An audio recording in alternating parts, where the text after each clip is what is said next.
Hi, my name is Kottaras, and today I'll be interviewing Coach Dawczak on MHS Behind the Curtain. So, Coach Dawczak, how do you think our football team did this season? I'm really proud of what they accomplished this year. We had a great run. The kids were playing really, really well. It kept improving as the season went on. Unfortunately, we lost in the second round of the playoffs. The goal was to win a state championship, but the kids fought as hard as they could every single week, and that's all I can ask as a head coach. So I'm really, really proud of what they accomplished. They can look back and be proud of everything that they've done. Looking back at the class of now 23, seeing them play football over the years, how does it make you feel as a coach to see them improve these past 4 years and seeing them go on?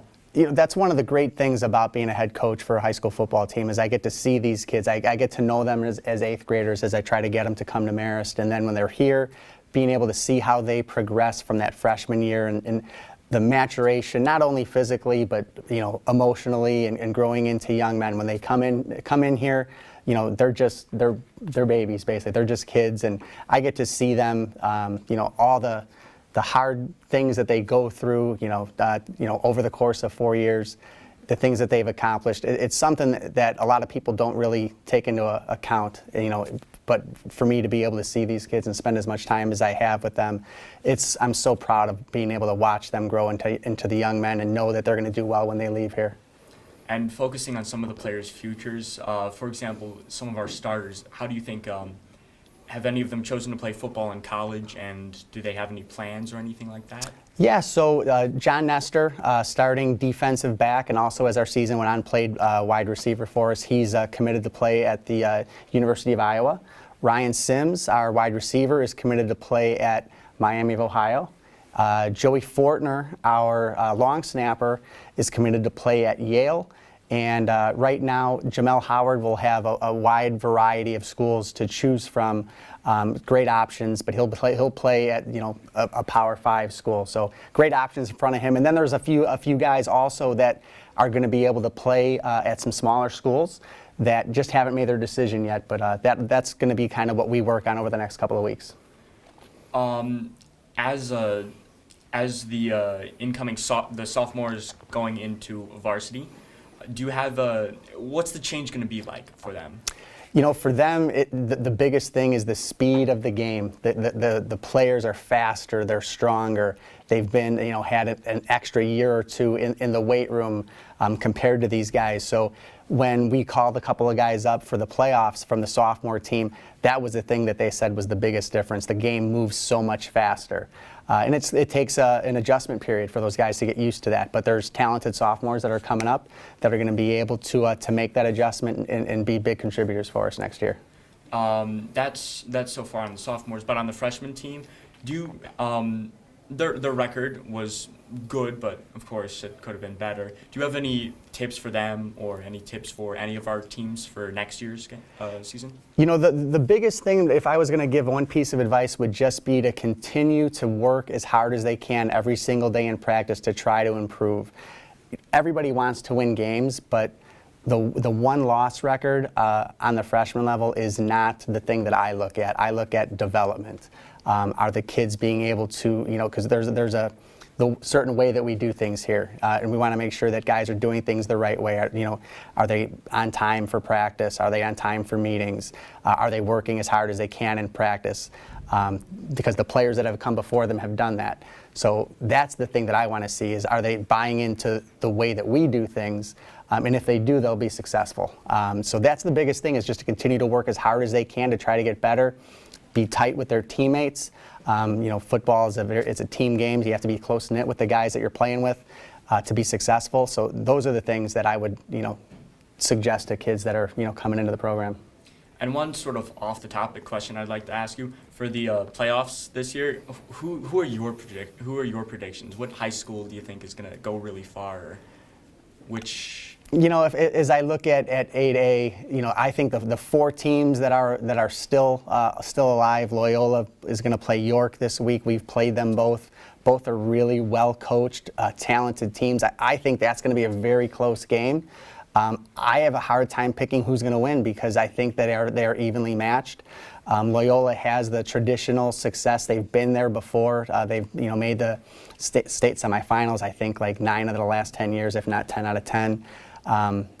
So they have that as a potential edge. On the other side, Lincoln Way East is playing Glenbard West. We played Glenbard West. They're a very talented team, and Lincoln Way East has a tradition of state championships. So I really can't pick. I think all 4 games are going to be both games this weekend are going to be very close. And the 4 teams, the margin between the top team and the bottom team, I couldn't even put them in order necessarily. They're all very, very close. Well, it's been a pleasure talking to you today, Coach Dawczak. This is George Kottaras signing off for MHS Behind the Curtain. Hi, this is Tommy Hughes on MHS Behind the Curtain. Today we have Kamron Beal for Mayor's Football. Hello, everyone. So Cam, how was this year's experience for the football team? So this was kind of like my second half of varsity. My sophomore year, I was pulled up through the playoffs. So being on it for a full year, it was a fun experience. I wasn't one of the 11 starters on offense and defense, but I was a special team starter, and I enjoyed every second I got on the field. What's the family aspect between the team and the special teams, defense, offense? What's that like? It's pretty close. At the beginning, we have like our preseason workouts. That's like the July, June. That's where like the foundation and the culture is built. As the season went on, it got stronger. Of course, I know everyone was there, of course, because we had a big outing. The Brother Rice game, I think that showed how strong of a community that Mayor's has and like how strong we are as a family. Like with that win, how our fans just stayed there, stuck together, and cheered us on. Like that's kind of outside of the football team, but it brings it back together to just show how strong of a family and team we are. With that school aspect against that Rice game, do you think that was the biggest game you had all year? And do you think the student body and everyone else who came to the game have like an impact on the team while they play? So I do think the student body they play a role. They always do. Was the Brother Rice game our biggest game in my opinion? I would say yes, just because it's our biggest rival, like 2 blocks down. Also like the emotion and like how the build-up was for that week. Of course, being on 115 from Pulaski, it's not easy. Like we talked to some of them, they were friends, we hang out with them. But the build-up, I would say it was our biggest game. And of course the win, it was amazing. With students who would probably want to play football, do you have any like recommendations or anything you would want to say to them who would want to join next season? I would say go through it with an open mind. Don't be hesitant. I would say if you're an underclassman, do it because that's where you create bonds with your people in your class. I do suggest it. That freshman and sophomore years, I think those are like back to being like the grounding years. Like that's where you build those relationships to become a stronger team when you're a senior and junior on varsity.